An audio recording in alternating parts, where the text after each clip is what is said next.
Hello, everybody, and welcome to Mega Scorchers, the main phase, your weekly source for all trading card game goodness. I am Mac19, host and producer of the show. I press the buttons and all that lovely stuff. And joining me, as always, is Nero and Gandhi. Okay. Although you weren't here last week. That's okay. I was going to say I wasn't here last time. Yeah. Neither was Gandhi. So wait a second. So not joining me as always, but most of the time, the other hosts. Yes. How have you guys been doing this past 2 weeks? Good. Good. That's good. It's nice to hear your lovely voices again. So. Well, yeah, it's been pretty rough. Yeah. It's been pretty rough with the weather in the local Western New York area. It's been nothing but cold, and more cold. Yes, the problem with me is the snow, because I can't. Only now did I finally catch up in shoveling. Oh, well, sorry about that. Yeah. I have a snowblower, so it's a little easier. A little easier, but eventually you'll run out of places to put the snow, like I have run out of places to put the snow. Yeah, it's pretty much coming now. We got this giant mountain of snow. We can't even put the garbage can in the street, anywhere, because if you put it in the street, the snowplow's going to destroy it. Yes, and then not only is your garbage going to be... Well, your garbage will be taken care of, but then you'll have no can. There'll be garbage everywhere, and then I got to pay $50 for a new garbage can. Ooh, they make you pay $50 for that, huh? $50. It's official Cheetah garbage can. I think it'd be... The way it works in Buffalo is that you pay a garbage thing once a year, and if you need a new one, they just give you a new one. Although... Now, you know what? I bet you $20 we probably have to pay for it, too. Never mind. Well, see, the cost of living in Cheetah is much higher. Yeah, no, I bet, you know what? I think I'm totally wrong. I bet you $20, even though we pay that fee. I bet you still probably have to pay like $50 to get a new can. Okay, I think that's totally true, probably. So what happens? You're able to use your own garbage can. Remember that? Remember those good old days? Yeah, damn, you're right. You can't the do old that metal cans. Yeah. You just put. Yeah, but then rats are eating. Yeah. The rats are fine. Rats are fine. Master Splinter, he's a cool guy. We don't mind him. Exactly. The Teenage Mutant Ninja Turtles wouldn't exist without Splinter. Yeah, so if we don't feed the rats before they get turned into mutants, what are we going to do? No, Splinter's awesome, though. You want to turn him into... What I love is, which lore do you guys prescribe to? Now, let's see. What is it? I want to say, like, the TV show, he was a guy that was turned into a rat. Now, that was the way the TV show was. Now, to my knowledge, I could be wrong, mind you. The way that works in the comics, which is their source, is that he was a rat that was a pet, and then he got turned into a mutant as well. I'm pretty sure that one's more official. I think that's the correct one, but I like the cartoon. It was like, I was a guy, now I'm a rat. That one's well, why fun. would a rat know kung fu? I know, that's why I like the one where he was a guy that turned into a rat, because then it makes sense. It does. Even if you were a pet of a master ninja guy, like, yeah, the rat was totally smart before it got into mutant type things. I don't know. Whatevs. That's a topic for another day and another type of podcast. Yes, so we are back again to talk more about the card game goodness stuff. This week we got some Magic stuff to talk about, definitely some Yu-Gi-Oh stuff, Can I and get a little bit of Pokemon. This extra value? Oh, Gandhi was talking. He does. Gandhi is in a separate world right now. Yes, he needs his extra value meal. He is hungry. He is hungry. Yeah. Playing the card games has caused him to become thirsty and hungry. Yeah. I want to hear his order. So Gandhi likes a value meal. I am going to take a bet that this is McDonald's because they have a value meal that is pretty sufficient when it comes to feeding you. Okay, yes. But we're going to start this pitch off like we always do. What decks we've been playing lately and any cool matches we played the past week or two. Nero, you haven't been here for 2 weeks, so why don't we start with you? Well, I built two model decks. I put a minute bucks. Oh. Gandhi, mute yourself. You're going to talk. Order food. Your combo meal is not important right now. Thank you, Gandhi. Go. All right. Professional show. Professional. We professionally order food. Yeah. Anyway. Oh, baby! I made a mono red deck. It works okay, but you definitely need to get Rabblemaster out. He is the entire thing revolves around Rabblemaster. Well, if you don't have Rabblemaster, that deck just fails. So your deck just fails without Rabblemaster. I know, it's very similar to the World Champion deck, too. It's just the fact that you need Rebel Master. You don't have Rebel Master, you got nothing. Nothing. Got nothing.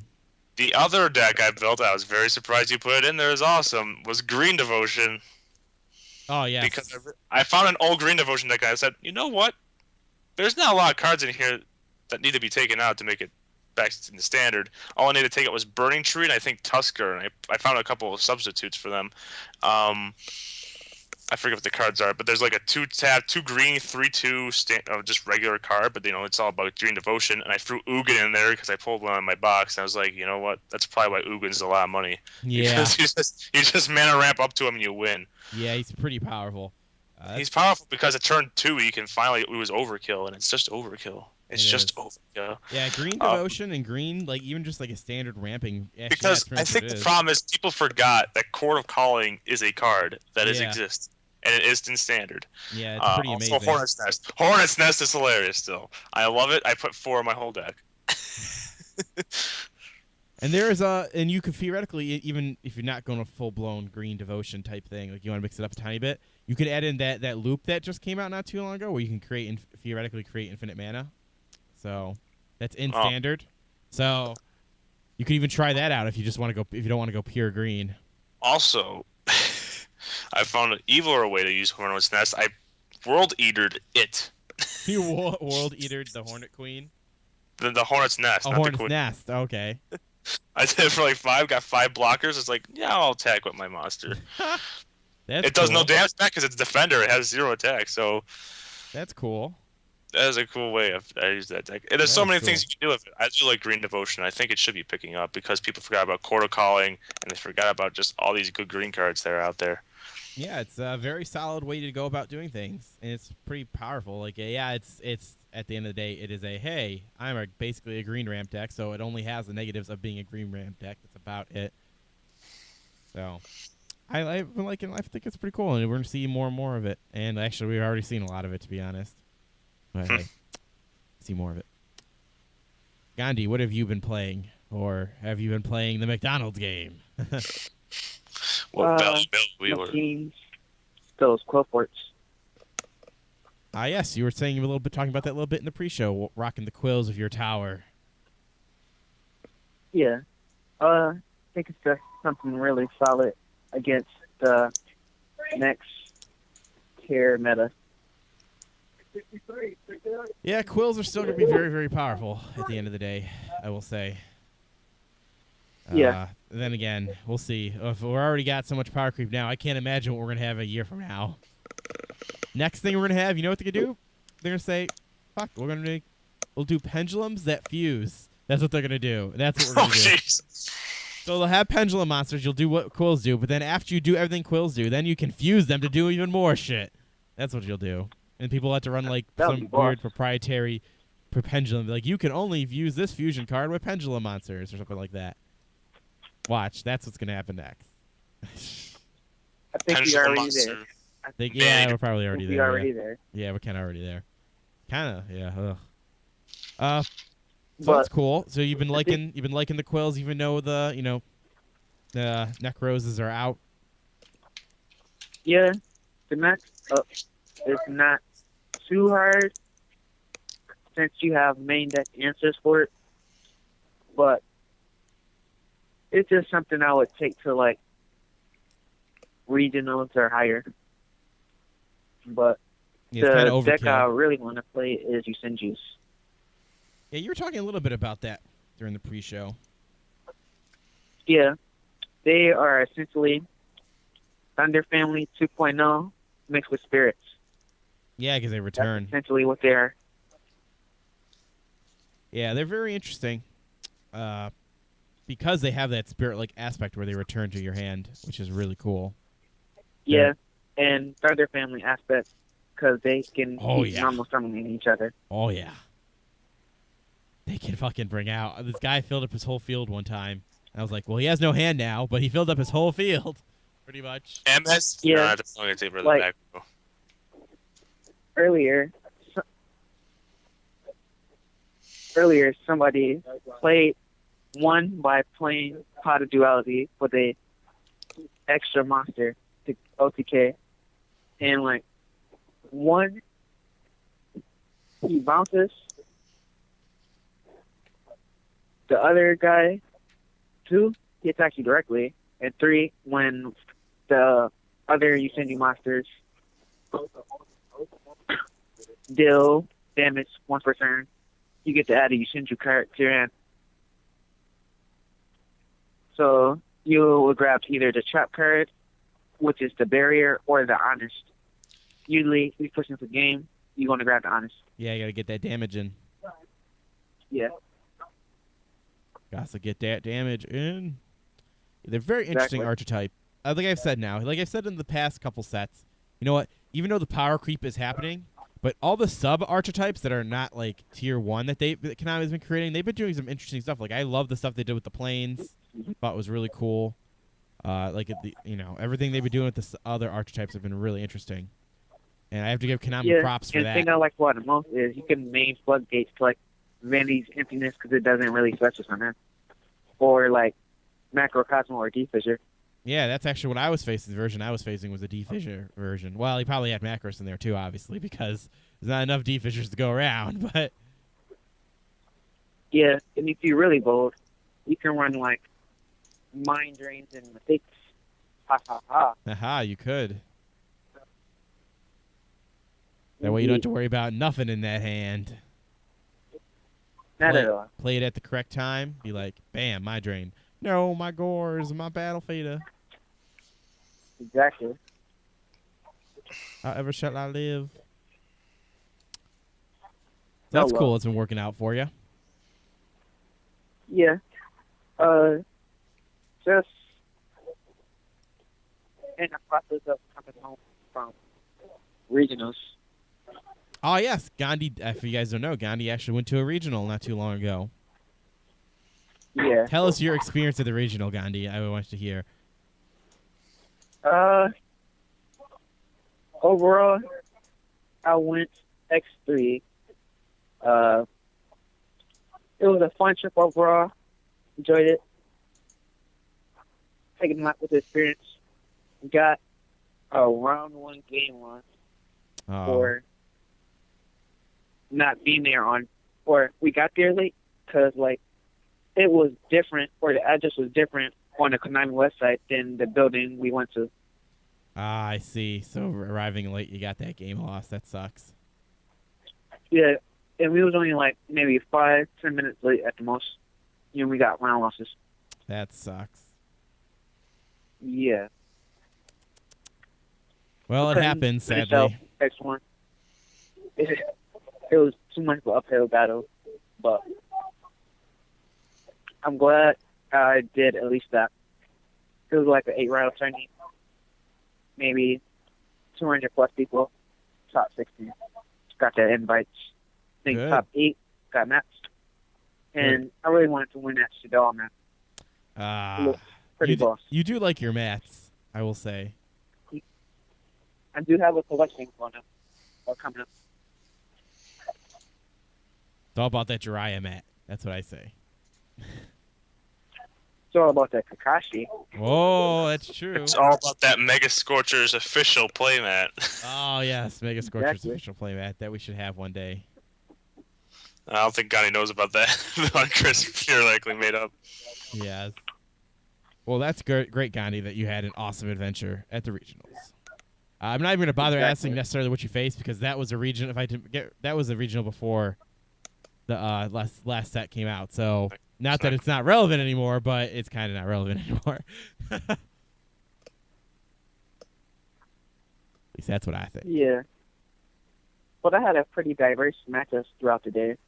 I faced Coforce, I faced Yusenju, I faced Burning Abyss. Yeah. Yeah, but it wasn't as prevalent as it was. Yeah, I think people are going to get off the Burning Abyss train. The deck doesn't do anything. It's like, I make Dante, and then I don't do anything else. All the deck does. But the biggest showing, I faced 3 Yusenjus almost back-to-back. Excuse me? Back-to-back. Yeah. I think it's has a strong showing, but not the right build. Like we were saying before, I don't know. We was talking about it in the pre-show about just not having the right build to take them all the way further. Yeah, in time, people will perfect it as best as it possibly can be, and the information will be spread. Yeah. In time. Time. But not most necessarily that. It's just their first set there, and usually they only give you a handful of good cards in the first wave of the archetype. It's just like, unless you're unless you're the 2 to 3 sets for wind-ups to get the. Actually, you're correct there. You're right. The Shark was honestly the biggest thing they needed. Yeah, and that exclusive. Yeah, you're right. It was an exclusive. Oh my god, I totally forgot about that. Yes. What I have been playing, I have been checking out the 2 decks I've been working on. I've been trying to go with a pure Monarch build for a Monarch deck, where I came to discover recently that there was this field card that generates a token during your standby phase. It is actually a Quill card, if I remember correctly. I think it's a Quill 4th card. I don't even remember. It's called Void something. I'm trying to check it out right now. So I discovered this card. So I thought, hey, well, since this deck has to run shitty... Well, not shitty. They're shitty because they were continuous spell cards that would cause Treeborn not to work. Since now you can run something that will generate that monster to tribute that Treeborn used to do, you can actually kind of make a pure build without running any frogs in it, as I discovered. What's it called? Let's see. Okay, yeah, Void Exposition. Oh, okay, it's an Infernoid card. That's what it is. It's an Infernoid field card. So you generate that token, and then you get it for free pretty much, and then you contribute it off for your spells. I mean, your monsters. The big thing about it is it runs Mashy's Fiend to lock out your opponent's effects, and then obviously runs Monarchs to take care of threats on board. And then exploits the shit out of the powerfulness of Tenacity of the Monarch, because you will have shitty hands where you have a bunch of Monarchs that you can't tribute, and then you activate Tenacity and then reveal one and get the Stormforth that you need to be successful and tribute your monsters, which gets you going. Also thinning your deck out, which is nice. I still run a little mini frog engine in it, just 2 swap, 1 Treeborn, 1 dupe, so that there are cases where it'll MST your field away, and then you'll have no spell traps and bring out Treeborn. There you go. And then the rest is hand traps. There you go. That's how it works out. It's working out pretty well until Nekroz came out, and then it started to lose all the time. But it was fun for a little while there. Dropping the Mashy Fiend turn 1 is really nice, because then their effects are shut off. The other deck I was working on is I went back to my Chaos Technology deck, where it's a bunch of tech cards in it. Literally one-ofs of everything. I got like one. Cool, huh? Yeah, a little bit, yeah. So it boils down for a 1-for-1 deck, pretty much. The problem with that deck is that if you start losing your tempo, which happens very often because the format's so fast now, you start to lose, and your 1-for-1 traps won't work out all the time. So you got to make sure you get rid of the things that are most important that disrupt them when you activate your traps. Or spell cards, depending on what you're using.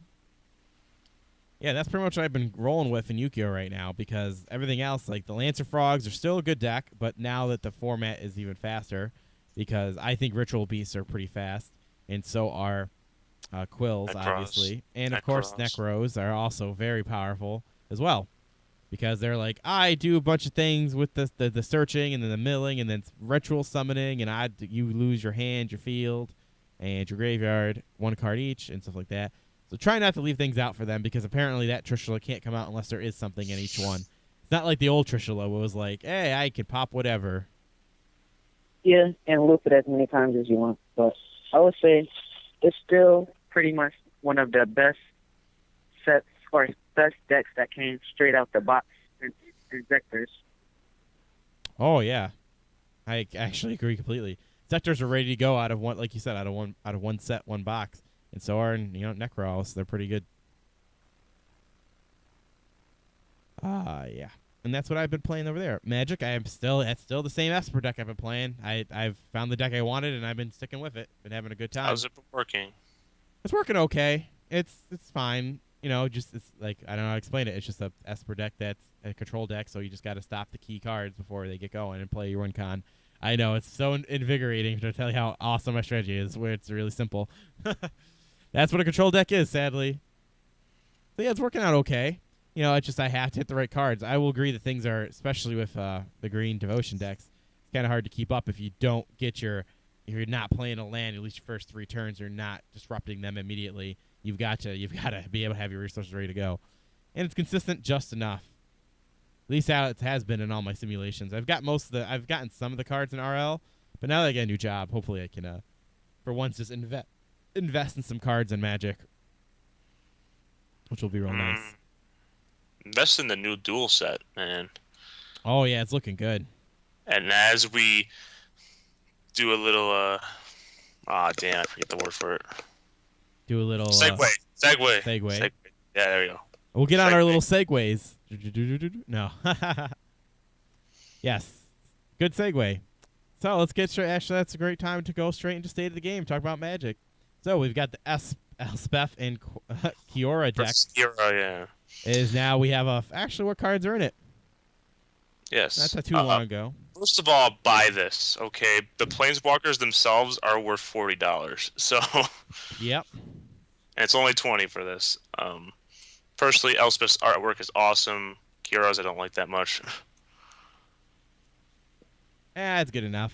I've seen worse. I think that Jace looks horrible, like the other one from the past, the Jace. The one that looked like he was a common dandy. Yeah. Yeah, so it could be worse. Overall, the deck lists, Elspeth's looks much better because there's a lot of early game. And there's nothing really to destroy the field, I think, in Elspeth's and Kiora's. Hers all about mana ramp. I know that. I didn't know there was a card called Mana War, and it's a jellyfish. That's one of my favorite bands, and it's a jellyfish. You got a lot of solid cards in the Elspeth deck. Oh, you get a lot of good soldiers in the Elspeth deck. Some of them, you get Captain of the Watch, first of all. Yeah, you get your veteran, you get your swordsmith, armorsmith. You get Present Captain, you get a Banisher Priest in case you want. Yeah, Banisher Priest is real nice to get. And you also get, one good spell. What was it? Is it really that? No, Sunlance. That's the card. That is a modern standard Sunlance. It is so good. Deals 3 damage to target non-white creature for 1, but it is sorcery instead of instant, like Lightning Bolt, but still pretty good. Yeah, still pretty solid. You get other things too, you get Raise of the Alarm and stuff like that. Other things that are not awesome, but they're still pretty good cards. Kiora, literally, her 2 good cards are Accumulate Knowledge and Explore. Explore being the better one. Yeah. Playing an additional land and getting the draw turn for 2, always good. So worth it.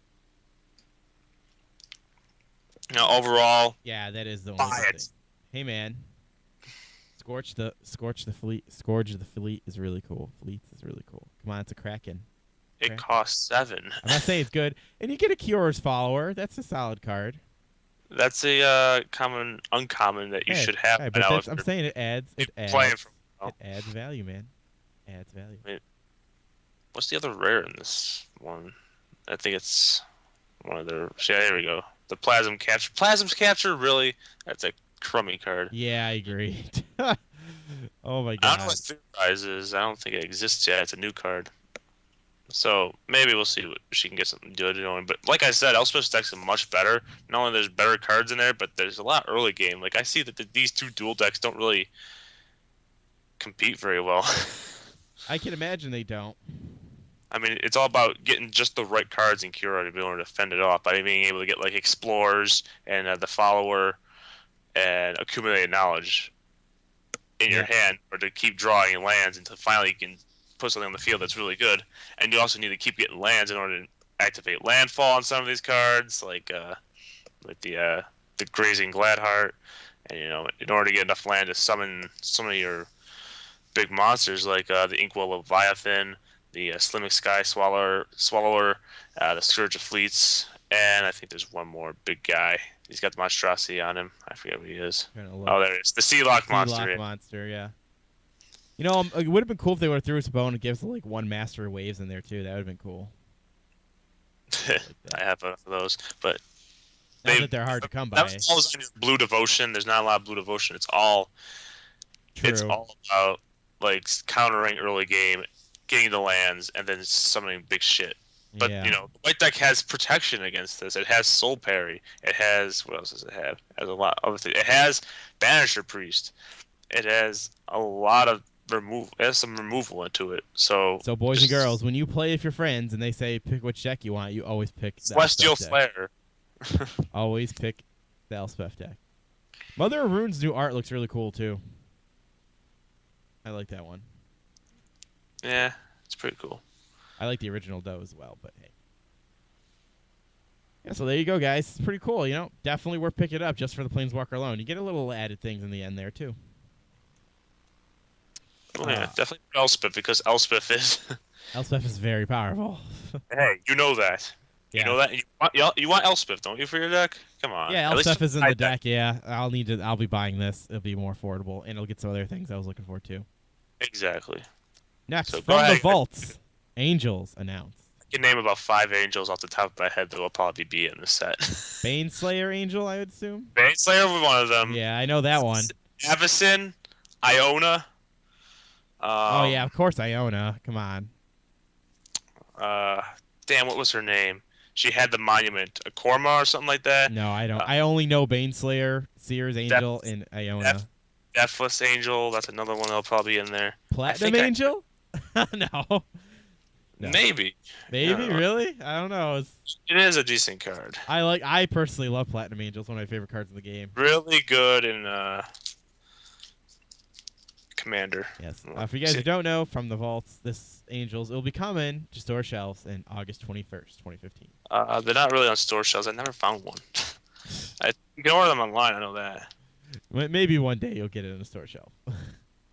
That will include 15 Angelic Warriors from History of Magic. 5 of these cards will receive new art. So I bet you those 5 you're trying to think of the ones that are going to get it. Iona, Avacyn might get new art. Yo, Baneslayer's totally going to get new art. Definitely. Well, here's Avacyn. That's just a given. Oh, yeah, there's Avacyn. What's that one that they use for EDH? That chick. She has a big card version of herself. She's a multicolor. Fuck, what is it? I don't think she's an angel. That's not an angel? Fuck. I wish I could remember what it was. I think it's Kalia the Vast, right? I think that is what I'm thinking of. Oh, no, not her. Okay. Yeah, not that one. It's not Iona, that's Iona. Yeah, that's Iona, yeah. That card's fucking cool. That card's fucking silly. Yeah, too bad I don't know, you guess you could make a deck. You know, you would run her, but you wouldn't be like, I don't think you'd want to make a deck focused around her. You would want to flop her in and be like a win condition. But yeah, there's going to be a lot. Who knows, maybe next year they'll have demons, and we all know that Grizzled Brand will be the first one there. And what else was there, Devin? No. So that'll be really cool, guys. I think that for collectors alone, it'll be well worth it. If people love Angels. Yeah. Avacyn's a $30 card. Yes. Next, a couple decks I want to talk about here. Well, Green Devotion, we kind of already talked about that. I just think that's going to be that whole thing is going to be popping up more and more. As I said in the pre-show, Court of Calling is still a card. It still exists. Yeah. There's still good devotion cards out there. Just because Burning Tree went away doesn't mean the whole deck is destroyed. You know what? I totally agree with Barnaby Jones was talking about it for a while too. He ran Burning Tree, but he had the same theory about it's like, well, what the fuck am I really doing here? I'm gonna play as Matador just to play it, and then I'm really not gaining anything. Yeah, I get 2 extra, but if I'm not doing anything with it that turn, then there's really no point. What to play another one, then play another one, and then maybe that's like yes, you get field presence. But it's like, what am I honestly gaining in the overall from getting these shitty little cards? You're losing cards from your hand unless you got something that devotes to it, like the land, Shrine of Nyx, and something like Monstrosity. There's nothing really you can do with it. Yeah, so I never was on the Burning Tree Emissary train, to be honest. I just thought it wasn't really worth it. That's just me, but I could be wrong, of course. The only other card Green Devotion really lost was Tusker, but there's other cards that run too. There's a 2-tap, 2/1 with Hexproof and Reach. And there's a 2-tap 3/2 from Journey to Nyx. So that slot has been replaced. Plenty of options. You know, they're kind of not as good as something like Burning Tree that adds mana to your mana pool, but you know, it's still devotion and it's still field presence. It's true. And so you can still court a collie into something. You can still use monstrosity cards. There's plenty. There's Miscutter Hydra. Okay, still a good card. Can't be countered. Has haste. I Protects. love Miscutter Hydra. That card can just run right through almost anything people are using Yeah, right it's now. like it says, "Oh, I'm facing a blue deck. Hello, blue deck. I'm a Hydra. What you gonna do about me? What are you gonna do to me? Nothing. That's what you're gonna do. Nothing. I'm not gonna do anything to it. What do you mean I can't counter it? What? What is magic now? What is this thing called magic? Next is this popped up relatively recently. This is just a base version. There are other versions of it. I was gonna say because the lands are all screwed up. Yeah, this is just like some base version of the whole idea of a. My problem with the lands being screwed up is that there's too much black, and there's only a little bit of black in the actual deck. Yeah. So, anyways, there's this new Asban aggro deck that is in Modern that works without Pod because Perfect Pod is gone. Pod makes this deck silly, but without it, it's still a good deck because Kitchen Fink's a silly card, and if you put Merlina in there, it's even bigger, sillier card. Yeah, so it's very interesting. So its persistence comes back and keeps coming back. You keep gaining 2 life. Yeah, the reason I want to bring it up mostly is because it shows that while there are still things you guys can do, even though we lost Pod, which is a necessary thing. Actually, now we can start seeing maybe people try to do more unique things. Like I love Kitchen Finks. I love it. It's a broken card and it's really expensive. Yeah, and I just love that card a lot and love to see. I don't know if people were using this before.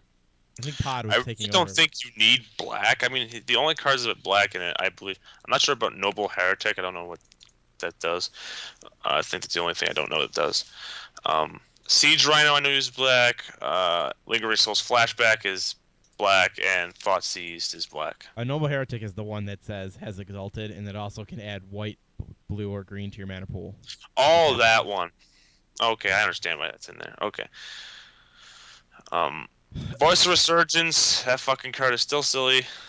Yeah, you know what? I'm surprised that, like, I don't know. I want to say I remember at one point people were saying it was a shitty card, but I could be wrong. And then now not just now, I just see it everywhere. Well, you have to have field presence. This deck has to run the way it runs. Pretty much you have to put birds on the field turn 1 in order for Field of Resurgence to come out turn 2 and people get a little scared because you have creatures still, so if they counter it, you still get a 1/1. True. Or a Noble Heretic. Yeah, Noble Heretic I think would work too, but I think, Birds of Paradise would be better. And once you get Voice on the field, no one's going to want to kill it, and nobody's going to want to counter anything of yours because you get tokens. So, and dude, come on. We know why Black's in here. First of all, Thoughtseize is such a powerful card. I told people that, and that's obviously, like, to run 4 Thoughtseize, it's like a no-brainer. And Lingering Souls is Lingering Souls. Lingering Souls is banned from the Innistrad block. It's too fucking powerful. You cost 3 to get 2 flying white tokens, and then you cost 2 to flash it back to get 2 more. So good. Like just to have these both cards in this deck, it's like a big. And they're just there to block anything that. Yeah, and then of course my favorite, Path to Exile. To all you need. All you need, man. Get rid of anything that's in your way. They're in there because he's such a good card. He's so good. Mm-hmm. And that's pretty much it, except for Weefwolf Liege, which I don't know what that does. Yeah, so pretty much it comes off as a build up to siege. There's the 4/1 12 health. I was looking for them. Yeah, pretty much. This is white green, but only a splash of black. Just to the access to the Thoughtseize. Yeah. Access to the Thoughtseize and the Siege Rhino. Yeah. So it's pretty much build up to Siege Rhino type deck. And flashback the Lingering Souls. And then flashback the Lingering Souls. And then come on, Kitchen Finks, man. That card. I love it. Kitchen Finks is white and green. Yeah, but I love it, man. No, I'm just saying I love the card, man. It's so cool. I want to get a play set of them. To have. Oh, good luck on that. I know. Why is all the cool cards that I like have to be so expensive? Because Modern is expensive. It is. So it shows the guys that, you know what? It's we can move on in Modern. We can do maybe now we can spice some things up. Banning of the pod. Yes, no more pods. Next, I got a couple things on the side here I want to talk about. They're kind of just like promoting things, even though we're not getting paid to do it. But I found this cool thing called Fantasy Crate. You know how the whole... by the way, every company's doing this shit now with, like, everything. Like, remember how there was Loot Crate, and there's Bark Box, and there's, like, just a game... there's a Nintendo Crate. There's, like, all these things where you pay a monthly fee, and then you get a crate of things. This one's called Fantasy Crate. where you get you pay a monthly fee to get Magic the Gathering type cards. So there's what do you get? Okay, yes. All right, so I'm going to attempt to break this down. They have an infograph at the bottom that I'm going to refer to. All right, so what's in the monthly Magic crate? Here is a sample of what you receive in a crate. So number what you always get in a crate, you always get 3 packs, and it's all from the standard format. Then you get a mystery item that is worth $12 or more. Now the things that switch out, you either would be FC token cards or FC life pads, dice, or card binders. So then you not only do you get those 2 things no matter what, then you'll get additional one of these things. So you get a whole card binder, a Magic the Gathering, or you'll get some dice, or you'll get a life pad or tokens in addition to getting 3 packs and a mystery item. That's the standard crate. Then they have a draft crate where you get 3 packs of the current block, and then you get 3 packs of the standard format. Now that's what you always get. Then in addition, you'll get maybe premium sleeves, dice, deck box, or matted sleeves. So those are the 2 crates you get currently. That doesn't seem worth it to me. Let's see, like the standard. Here's what's really interesting: the standard Magic crate is $30, and then the draft one is it's $29, so pretty much the same thing. But the shipping and handling fee, I think, is they're different. So they say that their estimated value is $45 to $50, and you're paying $30. Now that's the one thing I want to bring up. I still think this is really cool, but do you think this is worth it? No. Let's see, how much does a Magic the Gathering pack cost right now? $4. $4. So that's 4, 8, 9, 10, 11, 12, 12, right?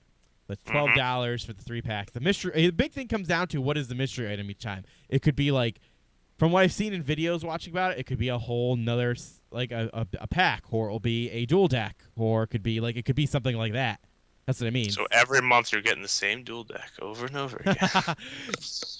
That would be I've got like 6. I wonder how they do it. I wonder how they do it, because like the way Loot Crate works is it's kind of the same box for everybody.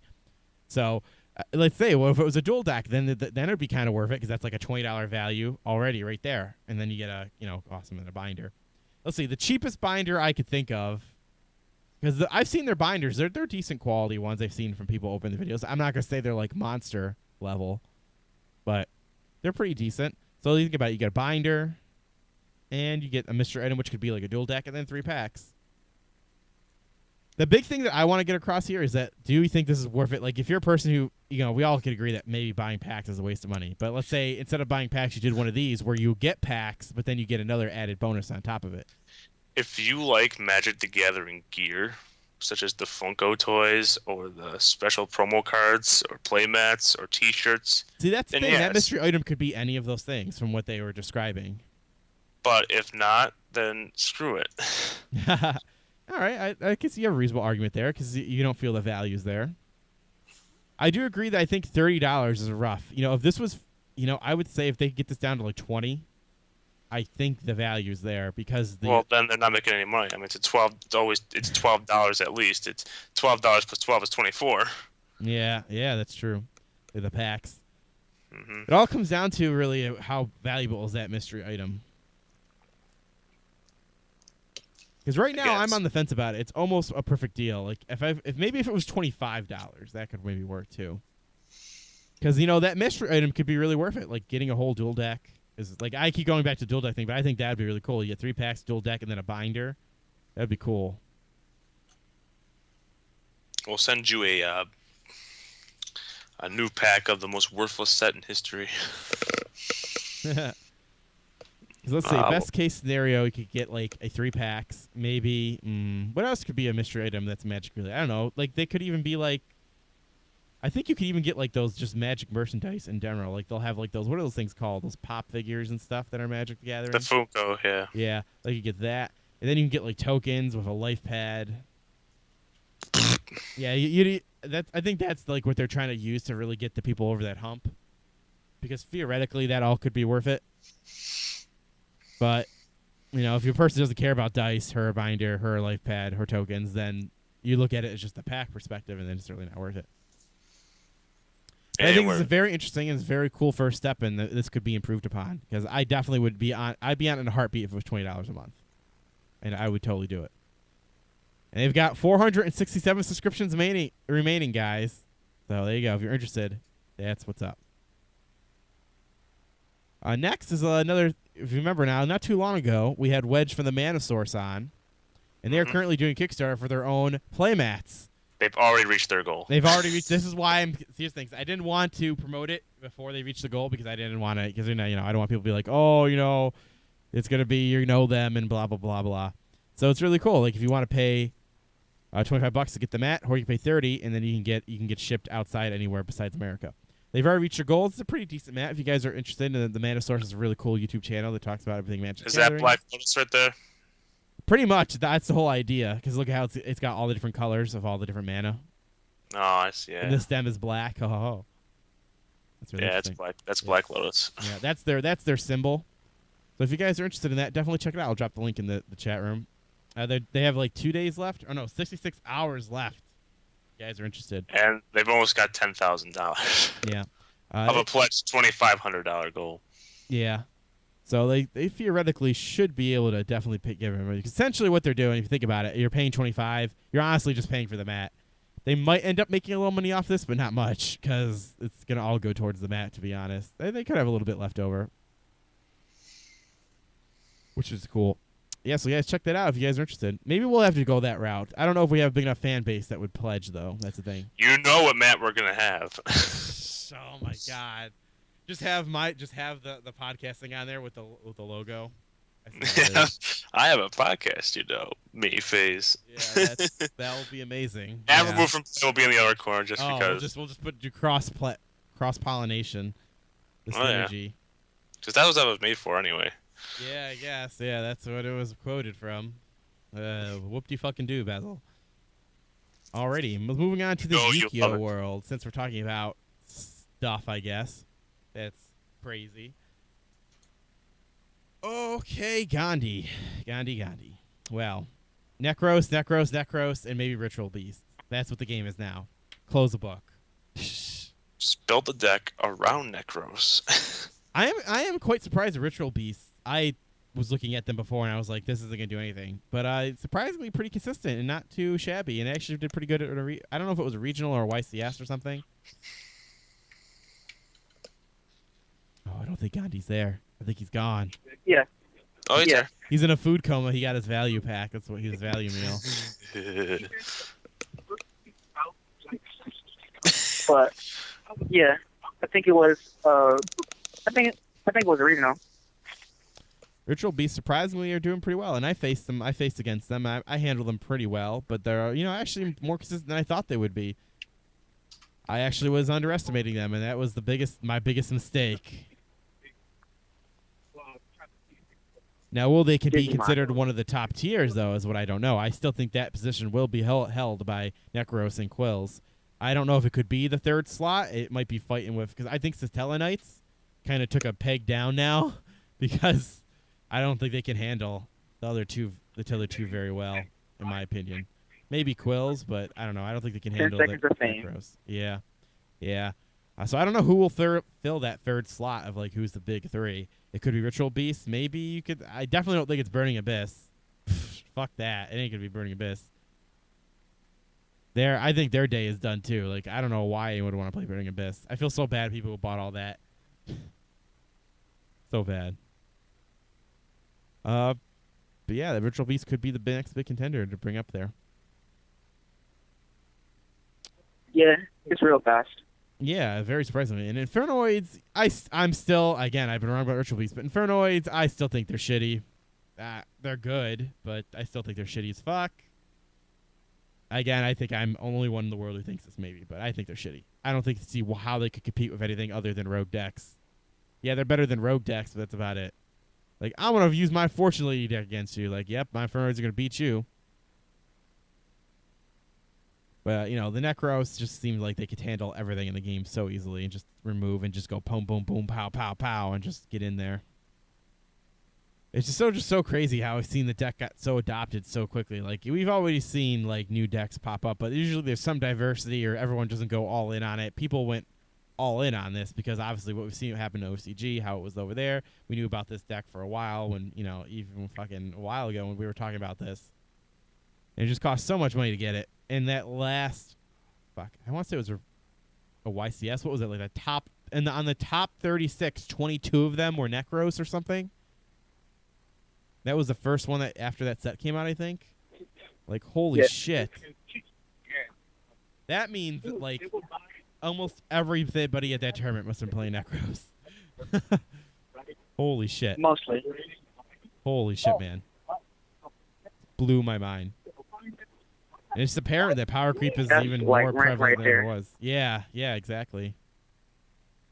And power creep is just a thing. And you know what? My prediction right now, next ban list comes around, boom. They're banning almost everything on that. Or limiting to 1 or 2. My only question is like how creative they're gonna be from OCG. It's true. We always do tend to look to the OCG for the future and how plan our decks out. Wow, what will they come up with if they also change it up a bit? I think that is where we can get most of our inspiration for this. Yu-Gi-Oh's a weird thing, man. It really is.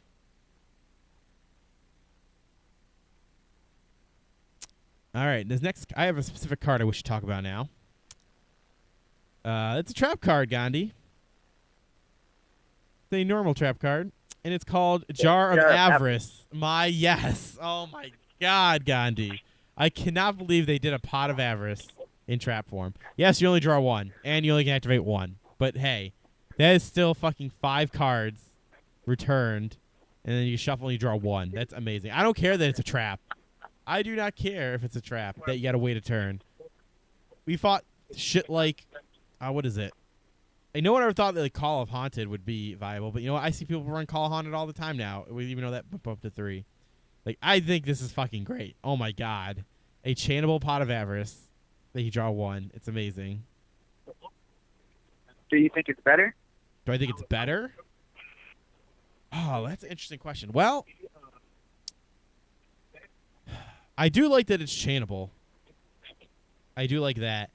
Because let's say, I don't know exactly how, obviously, I don't know how rulings would work in this situation, but let's say they attempt to let's say you do something where you activate something, and then they try to like DD Crow something. Well, then you could activate this, target the card, flop it back in your deck, and then draw a card off, and they wasted your DD Crow, and you didn't lose your card.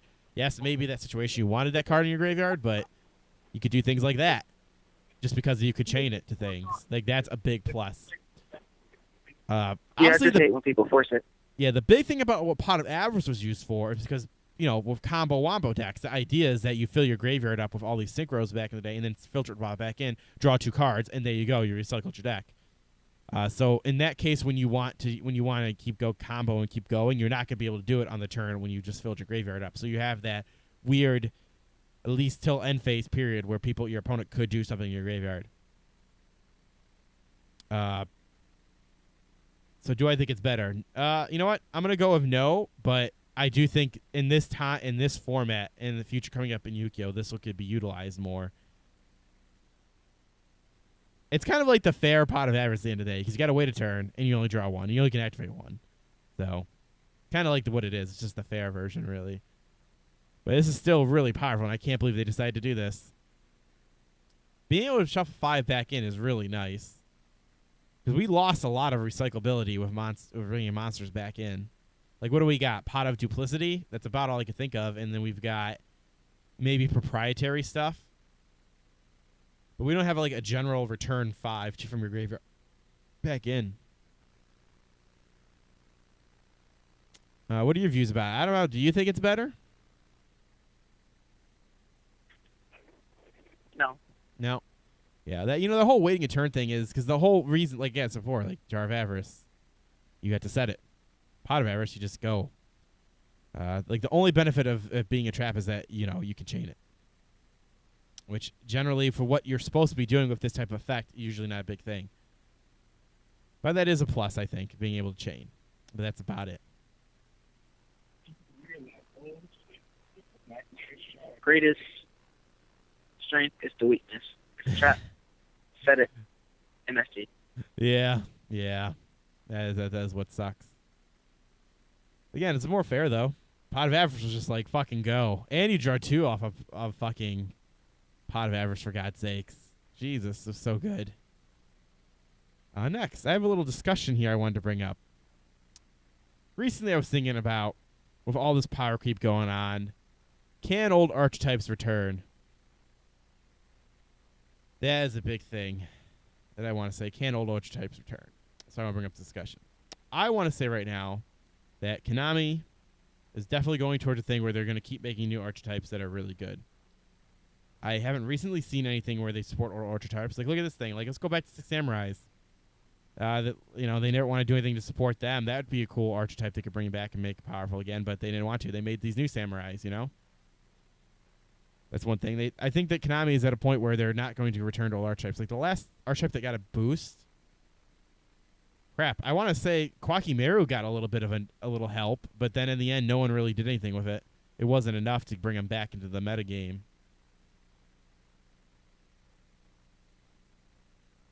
So my big thing is, like, fuck, man, I don't think our old archetypes are ever going to come back. I think Konami's going to stay the course and just keep making cards that are more powerful right after each other. I don't think they're going to go back to support old things. Now, in terms of, like, what cards... like what types of cards they support, like they've definitely done a lot of that. Like I would have never thought back in the, like a year or two ago where oh yeah, ritual monsters, yeah, that'll be a tier 1 type of deck because that worked out so well when they tried those what was it called, was it Doomsday Horror? What the fuck was that ritual? It was a ritual monster. Oh, excuse me. What did it do? It was kind of like remember when Divine Grace came out? Like, I thought for a while there, like, hey, that was around the time those Daijins first came out. And Divine Grace with the Daijins, that would have been really cool. But no, that didn't do anything. And now we got, like, really powerful ritual monsters, which I would have never thought would happen. I think Konami will keep doing things like that.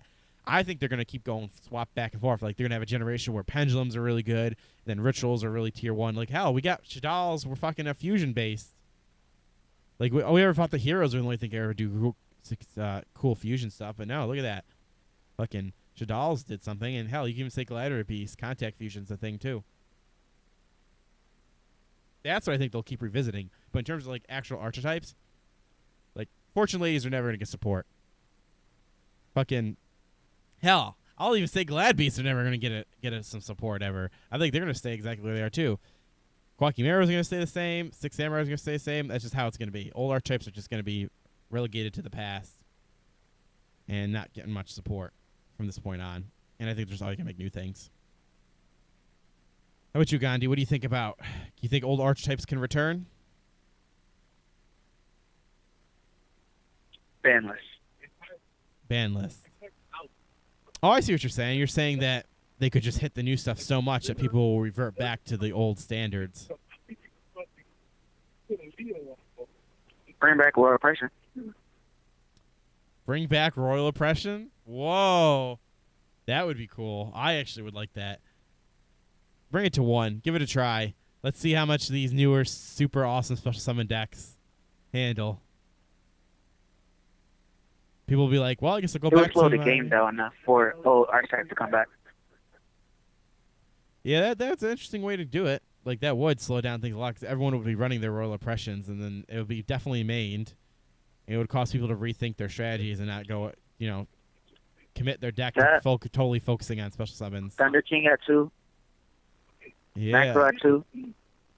Yeah, that would promote people making more anti-meta type decks because you could run... Actually, no, fuck. You could even just run older, like, fairies, where fairies could gain from having 3 Thunderkins. That would give them a chance because you could fight off against decks that are adding, like, constantly.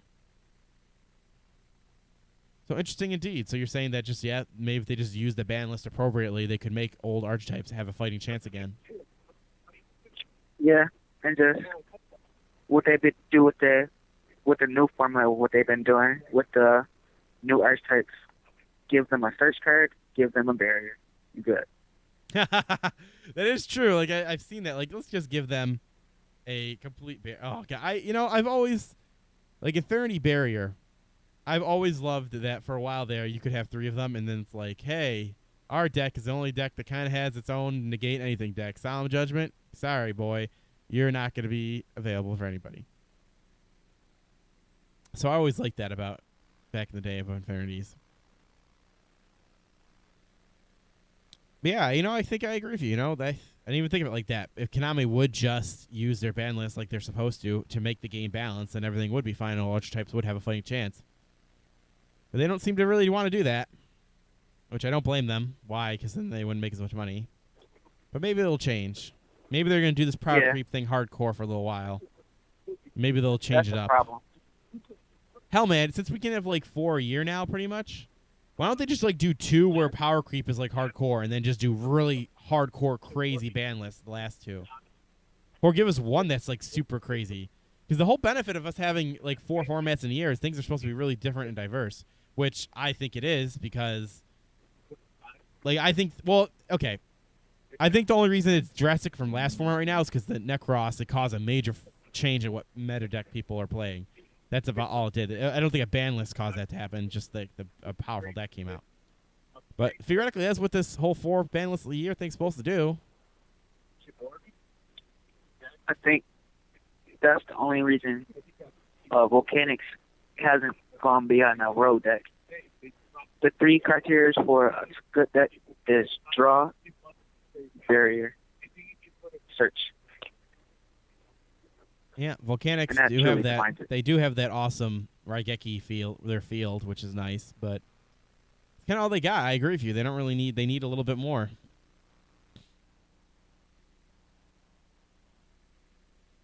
Can you imagine if they had fucking like a Solemn Judgment at their disposal? That'd be really fucking crazy.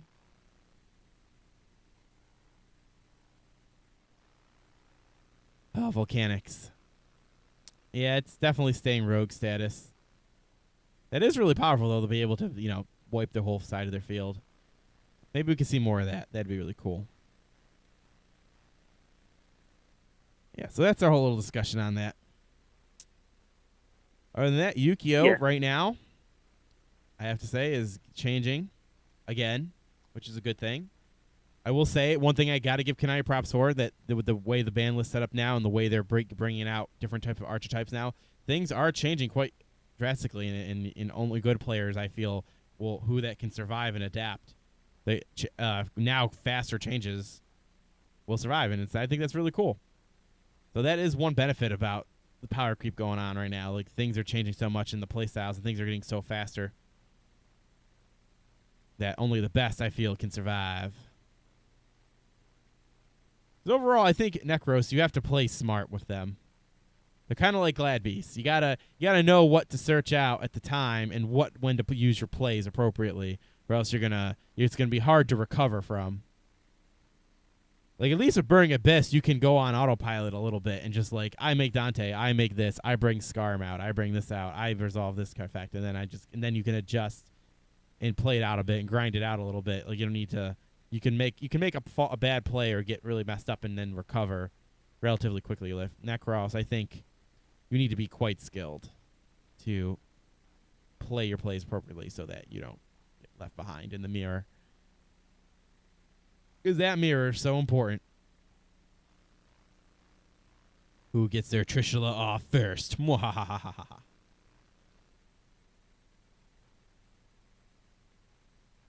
All right, then. So we're going to move on to some Pokemon talk now. The only thing I have here in the deck and the thing is I saw an interesting... This is definitely a... I'm not going to say bad deck, but definitely not a meta-type deck. A Primal Kyogre EX deck. Now, I've seen these things pop up a little bit like this. The whole idea is that this guy does 150 damage and then does 30 to all EXs on the bench. So the idea is that you run a couple of these, and of course you run your Kieldo with its rush-in ability so that you're plopping your guys in and out. So you pretty much run 2 Primal Kyogre EXs, and one of the other abilities it has is being able to attach an additional water energy to it, or actually just additional energy per turn onto him specifically. Also, when he does his attack, it's noted that you have to send 2 of your energy to one of your bench Pokemon, which is why you want to run 2 of them, so that you're always powering up each Primal Kyogre. And that's the whole point of the deck. Power up your Primal Kyogres, and then keep swapping the energy back and forth between them, and use the Kieldo's rush in. Because once you get going, and you're fucking wrecking things of 150 damage, and placing those 30 damage appropriately, you could get those 2 prizes very, very quickly. And I think it's a pretty interesting deck. And with the new water support out there with like Dive Ball and everything, you can search out things pretty fast. It's pretty cool. Have you checked out any things lately on Pokemon Nero? Oh, he's muted still, but he said no. Sorry, I forgot I was muted. Yes, he said no for every guys who didn't hear. No. Yeah, I haven't really checked out anything because there's not really anything useful other than making maybe Mega Aragon. Yeah, he's good. He's definitely good, but the rest of the EXs were pretty meh. Lackluster. Yeah, I definitely like the trainer support was the best that came out of the latest set. That's awesome. Archie's Ace in the Hole was really cool. We've got our fucking Golden Switch now. Oh, so cool. Golden Switch. People have been asking for that forever. Like, let's get a cool, awesome, super rare version of Switch. Base set card. Pretty awesome. So I think it's a pretty interesting deck. Whether if you could... I think right now what we really need is find a better partner for it. Because right now all you got is, like, Primo Kyogre. And then, yeah, you got to run Kieldo because you need that Russian ability to handle all the high retreat fucking costs of 4. My God. 4 retreat costs. 4, wow. What a hard thing to do. Maybe if you had Blastoise on the field, it wouldn't be a problem. All right. Well, if Blastoise was there, then people would just play Blastoise. Come on. Blastoise isn't standard last time I checked, I think. Is Blastoise still in standard, really? I'm pretty sure he was in the Mega set, so yeah, he was. Oh, wow. That's cool. I think he is, at least. I wonder if you could try to partner up with him. No, that wouldn't be. You couldn't run a Stage 3 and a Mega. There's no way. Stage 2-er, I'm sorry. Stage 2-er and a Mega. There's no way. It'd be way too slow. Yeah. Too slow. Actually, people were worried a little bit for there because Rare Candy hasn't been reprinted in a while, and it just got reprinted, so... Oh, they'll always be Rare Candy. Yeah, I know, but people were getting worried there for a little while, I'm not going to lie. They were like, oh, where's Rare Candy? Oh, there it is. Yeah, so Pokemon's pretty... I'll say this new set isn't changing things up much, but in terms of making fun decks, they've introduced a lot of cool things. Like, I love the new mechanic they brought in. The whole alpha, what's it called? Alpha bot barrier or whatever it's called. Like the. Yeah, that's cool. Yeah, I like that they have a new mechanic. We haven't had a new mechanic in forever. Like, fuck, when was the last new mechanic? Mega Evolution? That's about Mega it. Probably. Yeah, before that, it was like, what, abilities? When they made abilities thing? Like, that's all I could think of. And when they first introduced EXs. Yeah, that was it. So it's cool that we got this new thing. And, like, a lot of the new Pokemon have the ability where they can attack twice, which I really like that, being able to attack twice. That's cool. Hopefully we can see them experiment with that more and more. Yeah, Pokemon's pretty staying the course right there. And not much to change up, but I think with the new water support, maybe the next set coming out, we could see a bomb diggity water deck. Hell, in the extended format, I bet there's some fucking crazy fucking water decks people are making because they got that dive ball and Archie's Ace in the Hole. Still got Kialdo, and if Blastoise is still in standards, you still have that. That is true. Hell, Kialdo is the fucking... You need it for the fucking Kyogre deck. Let me tell you. Fuck. That Russian ability is so cool. So good. It is so useful. Oh, my God. I remember I was facing... It was a... What was it? Those decks... It was like an Outrage deck. So he would always flop them in and out. Oh, it was so cool. Yeah, so I have high hopes for Pokemon. It's still going great. One thing about Pokemon is it always stays consistent. Yep. Nothing really different, though. That's the problem. It's just that it's the same crap. Yeah, it takes quite a while for things to change. Like, I think... What's it?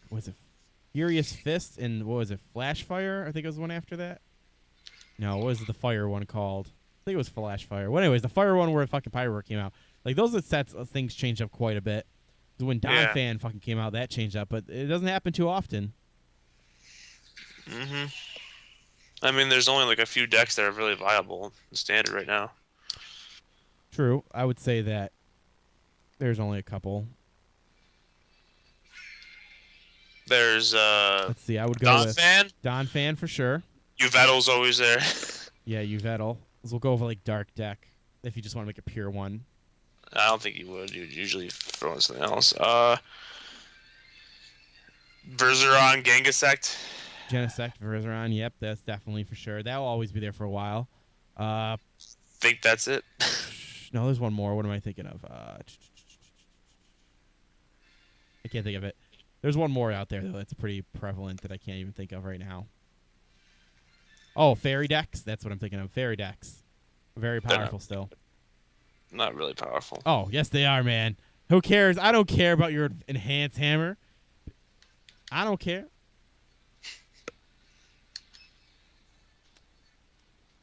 So that will be our Pokemon talk. Yeah, nothing really going on. Yeah. All right, I think that will be our show then. I want to thank Gandhi and Nero for joining us this week. I want to thank McDonald's for making a special appearance. I know. How was that value meal, Gandhi? Was it good? Do you have it yet? Is he gone? No, I don't know where he is. He's eating that value meal. That's what it is. He's just eating that value. He's like, oh, these fries. Bit by bit. Oh, Gandhi, you're hilarious. I love you, man. I love you. Yes. So, guys, make sure you check out megascorcher.com for all the VODs and all the shows. Make sure you check out Mega Scorchers, the main phase, on Facebook to get us all the updates when we go live and other stuff like that. Follow us on the Twitters, the main phase, for the same reasons, keeping up updated. Join the forums and continue the conversation beyond the show. Some little PSA type things, public service announcements type deals. Do we have a public service announcement? Yeah, I did submit for Mega Scorcher did submit a meet and greet thing for UbiCon. So if anyone is in the Western New York area for UbiCon, it is a local gaming convention. Actually, one of the bigger local ones. We will be there, even if we don't get our meet and greet. And we'll have people from all over Mega Scorcher, actually. We've got Elena flying in, driving in from Ohio. I was going to say, Ohio's not that far of a flight. Elena driving in. And, of course, I hope Gandhi will be there. He's always there, usually. And maybe, Nero, you should drop by UbiCon this year. I don't remember. Did you go last year? I never go to UbiCon for some reason. You should. At least for the meet and greet if we get it. If we get it. Yeah, if we get it. That's true. They announced one of the special guests. The Super Best Friends are going to be there or something like that. Super Awesome Friends, what are they called? I actually did not know that they were up in Montreal, Canada, that they were relatively... Is it Montreal, Canada? They're up in Canada. Toronto? Let's see. Mega Scorcher is technically Montreal-based, yes. They're from Montreal. That's relatively close. They should speak French up there, then. They got to speak French-Canadian. Yeah, Super Best Friends. They're going to be one of the special guests there, which actually that's kind of interesting. I don't know how they're going to top Team 4-star, but hey, Super Best Friends, they're pretty cool. They're pretty cool Let's Players. I've seen a couple of their videos. They're not too bad. Yeah, so if you guys are going to be in the Western New York area, make sure to check out. It's ubicon.com, I think it is. Anything going on with that 100th episode of the main phase? Oh, yeah. Also, it'll be our 100th episode in 2 weeks-ish, right? Will we make it next week, though? That's the question. Oh, we should. We should. You know, stuff comes up. I hope so, but then the 100th episode will be on my mom's so birthday. let us guys know. Go to the forums and let us know what you think, what we should do for the 100th episode if you think it's something cool like that. We definitely have to sit down and think of something cool. I don't know what we could do. Maybe we could do something like different for play. Just do like an all-night card game type thing. Who knows? That'd be fine. We'll see. Yeah, so that will be our show, guys. Catch you all next week. Peace out, home dogs. See ya. See ya.